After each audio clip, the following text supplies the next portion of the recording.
ವ್ಯವಸ್ಥಾಪಕರು ಎಲ್ಲ ಸಾರಿಗೆ ಸರಿಯಾಗಿ ತೀರಿಸ್ತಾ ಇಲ್ಲ ಅಂತ ತಗೊಂಡ್ಬರ್ತಾರೆ. ಮತ್ತು ಅರ್ಜಿಗಳು ಸುಮಾರು ಬರ್ತಾ ಇದೆ, ಬಟ್ ನಮಗೆ ರಿಕವರಿ ಸರಿಯಾಗಿ ಆಗ್ತಾ ಇಲ್ಲ.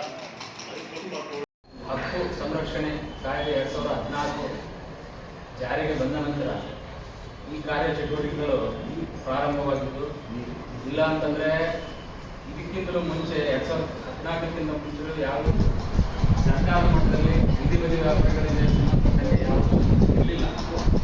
ಈ ಕಾಯ್ದೆ ಜಾರಿ ಆದ ನಂತರ ಈ ಥರದ ಒಂದು ಕಾರ್ಯಕ್ರಮ ಚಟುವಟಿಕೆಗಳು ನಿಮಗೆ ಸಂರಕ್ಷಣೆ, ನಿಮಗೆ ಬಡತನ ನಿರ್ಮೂಲನೆ ಮಾಡೋದಕ್ಕೆ ಈ ಸಾಲ ಬ್ಯಾಂಕ್ ವತಿಯಿಂದ